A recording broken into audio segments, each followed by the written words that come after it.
Hello, AP Euro. It's Miss Thompson. I know that you all just watched a series of videos, one on John Calvin, one on the Counter-Reformation, but I also know that some of you find it difficult to follow along, so I'm going to go slide by slide and hopefully hit the highlights for you. Hopefully it's not too boring, but at least it's going to help us pass our test, right? All right, so with John Calvin, you just watched about the second round of reformers. The last time we lectured, we talked about Martin Luther and how his 95 Theses kicked off the Protestant Reformation, where people all across Europe are going to not only question the Catholic Church, but they're going to break away from it. But Martin Luther is pretty moderate, right? He just wants to make changes within the Catholic doctrine and get rid of some sacraments, and he has his three solae that he wants people to follow. But in the next generation, we have John Calvin, who's pretty radical. He's pretty extreme. He wants nothing to do with the Catholic Church. He wants to create a brand new doctrine from scratch that doesn't resemble anything that he practiced under. He is based in Geneva, Switzerland, which is a Protestant city. We will see some other reformers come out of Geneva, like a guy named Zwingli. But Calvin is pretty radical, and the basis for his church is on your next slide, this idea of the sovereignty of God. Now, sovereignty is just one of those fancy history words. Sovereignty means power, and this is the foundation or the basis of the Calvinist church, that God is all-powerful. Right? And if God is all-powerful, and if you can understand or believe that concept, everything else that Calvin presents will make sense. Now, Calvin, as Tom Ritchie pointed out, was trained as a lawyer, so he is going to use rational arguments and evidence to back up his beliefs. We don't necessarily have to believe what he's saying, but he presents a good argument. So with the sovereignty of God, if God is all-powerful, then everything else can kind of fall into place. So on the next slide, we see that connected to this idea of God being all-powerful is this concept of predestination. And a lot of people get hung up on this. This is sort of difficult for us to believe or follow along. If you different Christian denominations sort of reject this concept today. But predestination is the idea that God has already determined who will go to heaven, right? God is all-powerful. God controls everything. Everything is out of our control. And if God is this powerful God that we believe in, then predestination makes sense, right? That he can go ahead and hand select who goes to heaven and who doesn't, and there's not much that we can do about that. It's already decided. Going on to the next slide, you'll see that those who have been chosen to go to heaven are considered the elect.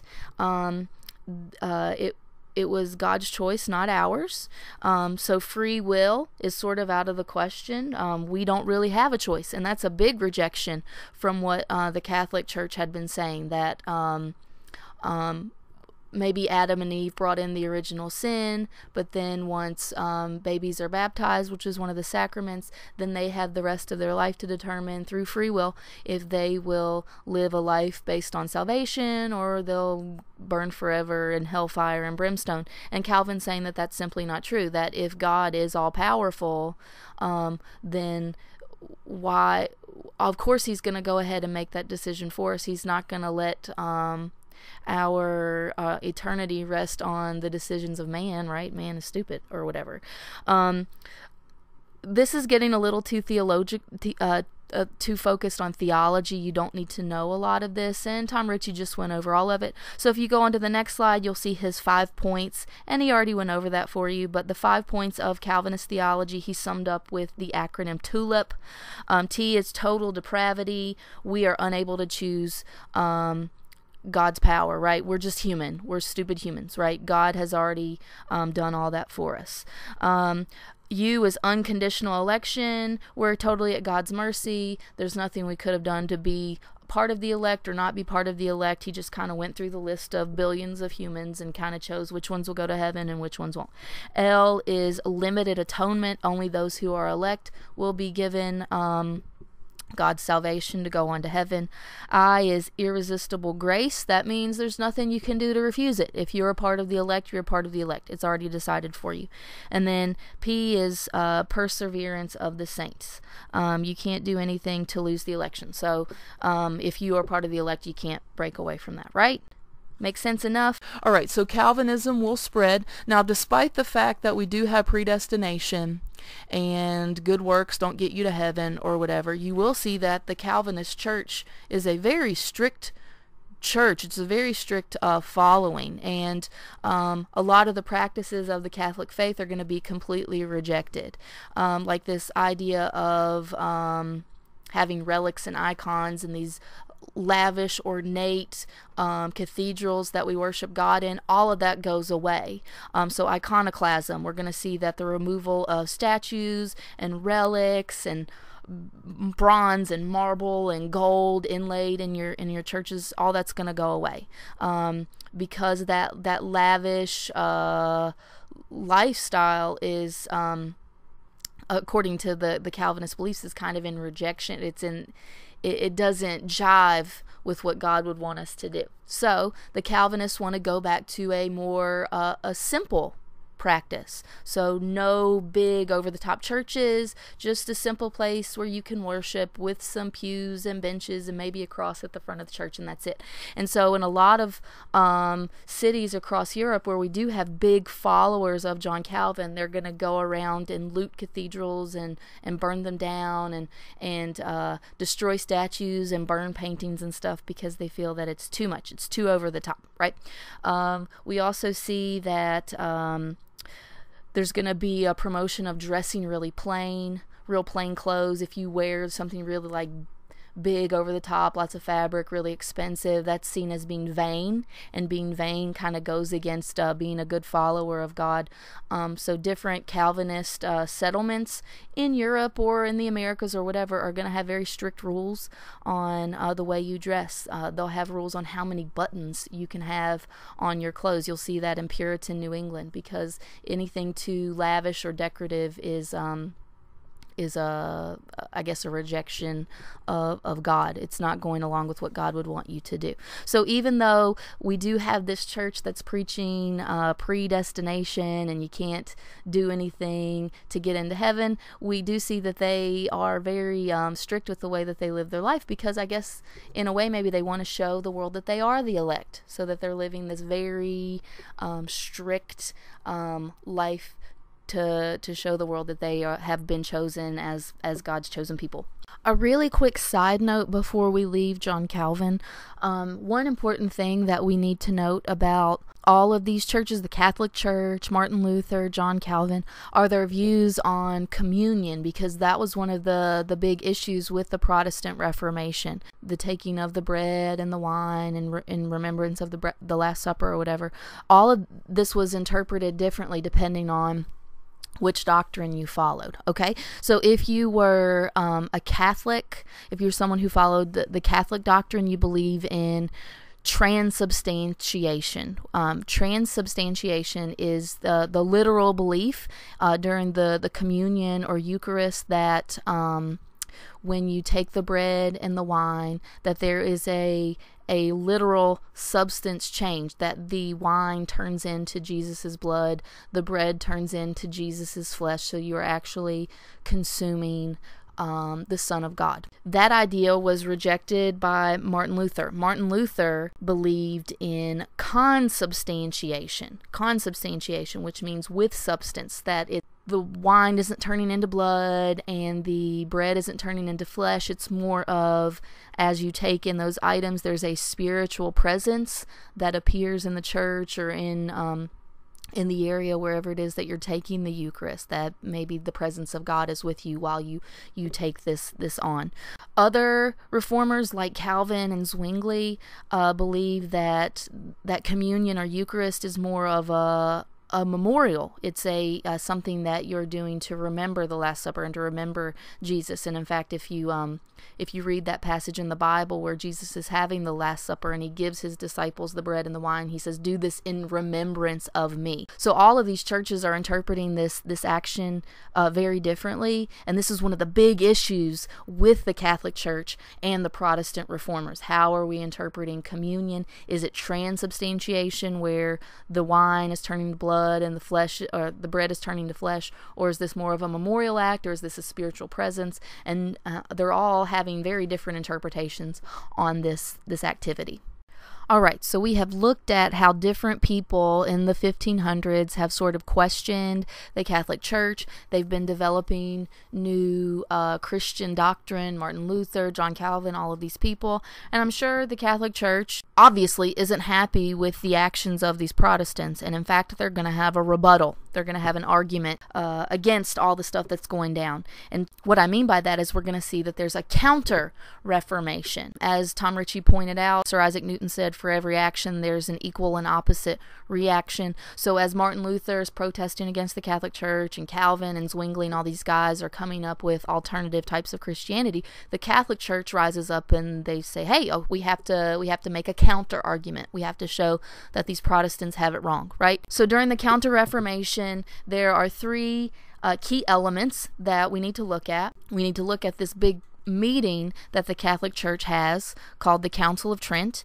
We have to look at these missionary groups that form, like the Society of Jesus, that are going to speak out against the practices of the Protestants. And we have to look at new spiritual movements that happen within the Catholic Church. All right, so moving on to the second slide on your Counter-Reformation page, it's the fourth page in your packet, you'll notice that it says the Council of Trent. And the Council of Trent was a series of 3 sessions or 3 meetings that happen over the course of almost 2 decades. And there's really 2 elements. Actually, it's the second and third slide on that page.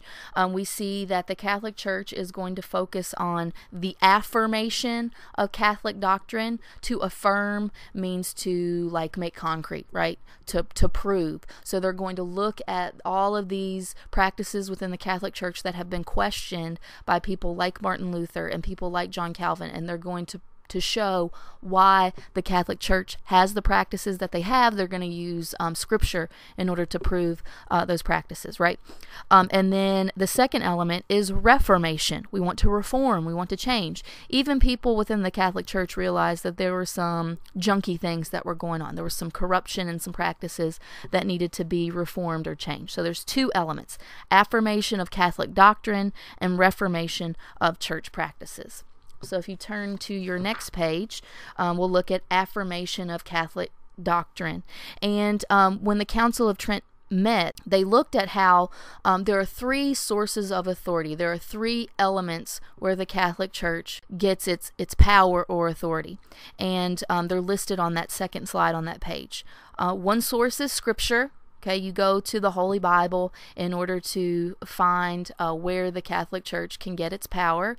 We also have tradition, right? The Catholic Church had existed for almost thousands of years by this point. And so there were traditions or precedents, there were examples that have been set by popes and cathedrals all throughout time. So those traditions give the Catholic Church its power to do certain things. And then last but not least, we have the magisterium, which just means the teaching authority, that the Pope and the bishops and the leaders of the church had the power to educate the masses, and they can implement some of these doctrines and some of these practices.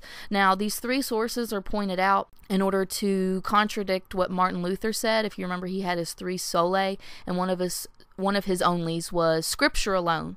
And so the Catholic Church is saying, yeah, the Scripture is important, but the church has been around for so long, and there were traditional practices that were put in place. So tradition, and the Pope is seen as the vicar of Christ, right? He is God's representative on earth, so obviously he has some power too. So they're canceling out Martin Luther's idea that we only get our power from the Bible. Now, in Tom Ritchie's video, he went on to describe how the Catholic Church implemented all these anathemas, all these curses or excommunications. We're not going to get into all that, but there were dozens of anathemas that were passed out, where it's just described that if you don't believe in free will, then you're going against the Catholic Church. If you believe that faith alone can get you into heaven, then you're going against the Catholic Church. So they're just pointing out specifically how the practices of John Calvin or Martin Luther contradict what the Catholic Church had been teaching people for hundreds, almost thousands of years by this point. Okay, so that's affirmation. The second plan of the Council of Trent is Reformation. We do need to make some changes within the Catholic Church. So if you turn to the next page in your packet, some things that we want to do. We want to increase the quality of our priests. One of the causes of the Reformation we pointed out was the fact that there were uneducated priests and they were practicing simony, right? They were purchasing their positions. They had nepotism. They got power because they were connected to family members.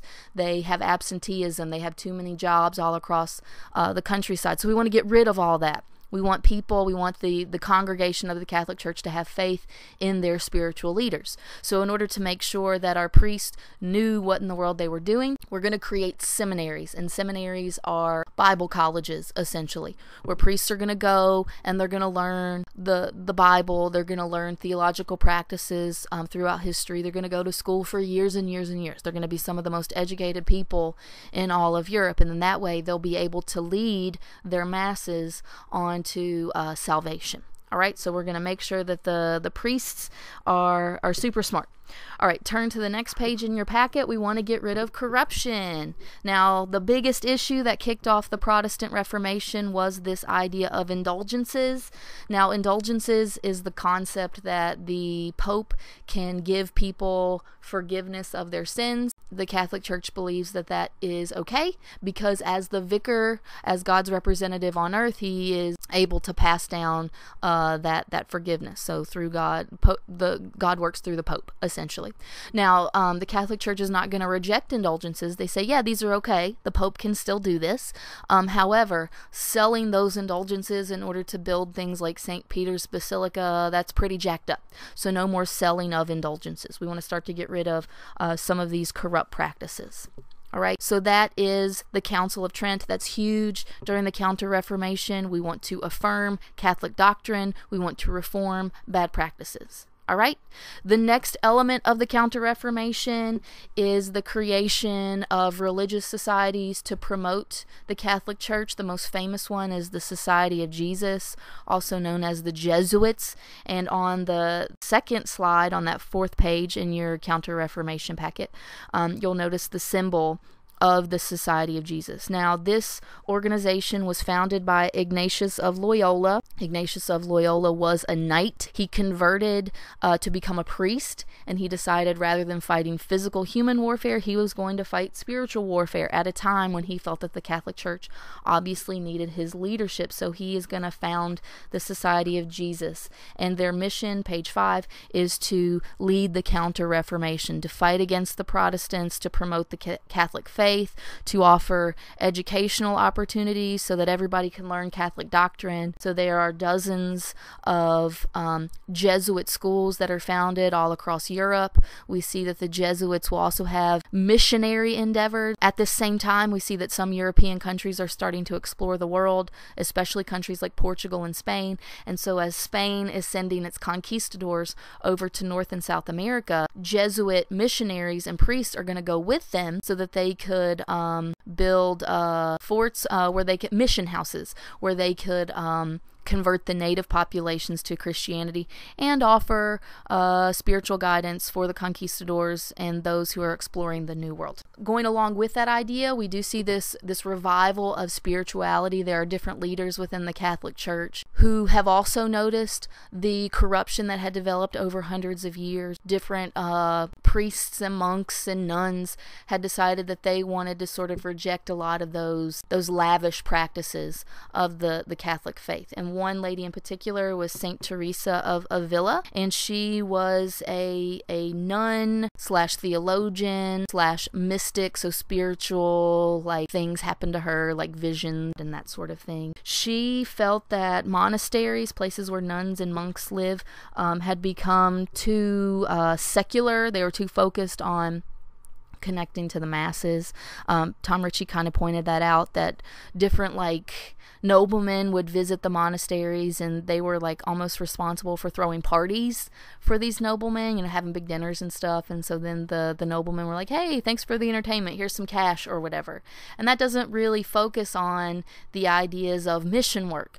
And so Saint Teresa and others felt that we needed to revert back, the Catholic Church needed to revert back to a life of simplicity. In the video, Ritchie talks about how she doesn't wear shoes because she wants to live a more more a simple life. Kind of like when we talked about Martin Luther, how the monks, they don't have material possessions. They don't have one room that they stay in, right? They stay for a week or two in a dormitory, and then they'll rotate so that they never feel any sort of like connection to materialism. They also sometimes practice physical punishment, and that's all to promote a revival of spirituality. How can we be more connected to God and less connected to this world? All right, so those are some of the big ideas of the Counter-Reformation. The Council of Trent, we're going to change bad practices. We're going to reaffirm the doctrines that we do believe. We're going to create Christian organizations like the Society of Jesus to promote the Catholic faith. And we need to become more spiritual again, more spiritually connected and less secularly connected. We will see that a little later on, the Counter-Reformation will also take a negative turn. Pope Paul III, I think it is, will re-implement the Papal Inquisition. So people who are questioning the Catholic faith will face possible torment and physical punishment. When they feel that these doctrinal changes aren't working, let's bring out the whips and the torture chambers, right? Something that was not mentioned in the Tom Ritchie video, but I feel is really important in order to understand the Counter-Reformation and to understand AP European history, is a new art movement that develops during the Counter-Reformation, and it's called the Baroque movement. So if Miss Pfizer would take down the PowerPoint and move to the YouTube video, I'm going to show you some Baroque art that you need to be aware of. Now, Baroque was actually an art movement that was created in part to help the Counter-Reformation. Some things that you're going to notice about Baroque art is it's very dramatic, right? It's very over the top. It's very lavish. The artwork is created to be obvious and dramatic and emotionally intense. There's a dramatic use of color, very, very bold use of light and dark shadowing. So the chiaroscuro, the shadowing, is different. It's much stronger than what we saw in the Renaissance. There's a lot of religious themes, because it's a part of the Counter-Reformation, right? So a lot of art was created to show conversions where people converted to Christianity, or to show martyrdom where people died for their faith. And it's very big and lavish and over the top and dramatic. It's meant to be emotionally and psychologically intense. Not much thinking involved. You see it, you feel it. And that's what the Catholic Church wanted. They wanted these images that would reaffirm Catholic belief. It's not just with paintings either. You're going to see a lot of sculpture. You're going to see really big, lavish architectural decorations with gold and bronze and huge scale, all to show the power of the Catholic Church. All right, so some of the artworks that you need to know, they're all in your vocabulary packet. The first one is the Baldacchino of St. Peter.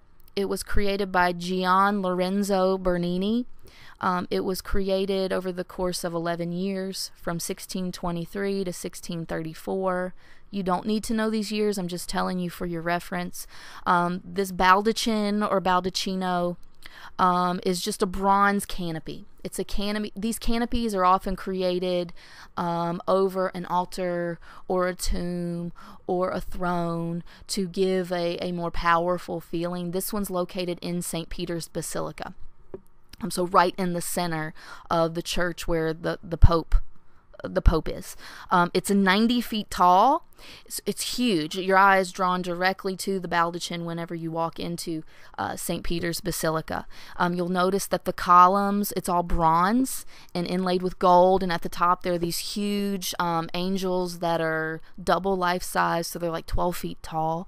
The columns are kind of created in this swirly pattern. I don't know what you call them, but you'll notice that they're twisting.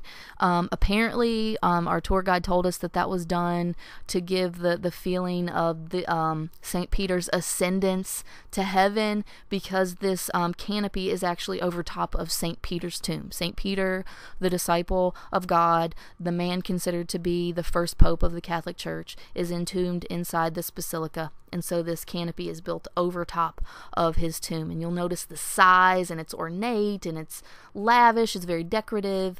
This is very much a Baroque piece of art. It's dramatic, it's intense, you're supposed to feel emotional when you look at it. I think Baroque art is really easy to remember, especially when you look at the architecture, because it is really big and you know it's really expensive to make. So you go Baroque, making Baroque art. I know that's corny, but it's going to help you remember the concept, okay? All right, the next piece of art is also created by Bernini, Gian Lorenzo Bernini. His work is all across Rome. And this is the Ecstasy of Saint Teresa. This is the same woman that we just mentioned earlier on in our PowerPoint. Saint Teresa was a mystic, and there was a story where she had a vision or an experience, I don't know, where an angel had a spear, and the angel pierced her heart with this spear, with this arrow. And when the arrow hit her heart, she had this overwhelming sense of both pain and enjoyment, and she had this heat and this light, and she said it was the greatest feeling and the worst feeling all at the same time. So it's this feeling of ecstasy. She can't really describe it, okay? This is one of the reasons why she was declared to be a saint. This is one of the miracles that happened in her life. Now, this particular statue is in Rome. It's in the Santa Maria della Vittoria Cathedral. It's beautiful. You'll notice the use of gold and the marble, and you see the flowing of the gowns. There's actually a hidden window above the statue, so this natural light emanates down, so it looks very lit up and very heavenly. And so we have the light and the shadowing, which is very much a part of Baroque. And you can see the emotional experience that's happening with in the statue. You can look at the face of the angel and the face of Saint Teresa. All right, the next piece of art is created, or was created, by Michelangelo da Caravaggio, and Caravaggio is probably one of the more famous Baroque artists. He has lots of paintings. He is considered the master of chiaroscuro. He uses very intense light and very intense shadow. This particular work, created in 1599, is the Calling of Saint Matthew. Now, Matthew was one of Jesus's 12 disciples. If you don't know the story, Matthew was a tax collector, and then Jesus came to the tax collecting table and said, "Follow me." And so then Matthew gave up his tax collecting ways and became a follower of Christ. Now, in this particular work, you see the light coming through the window, and you have these guys gathered around the tax collector table. Supposedly Jesus is outside the window and tells Matthew to follow him, and you'll notice that there's different people pointing different places. Now, it's kind of unclear as to who really is Saint Matthew. Some people think it's the guy with the beard and with his hand with the pointer finger up, and people think that the guy with the beard is pointing at himself, like, who, me? I'm following you. I'm giving up my tax collecting ways to be your disciple.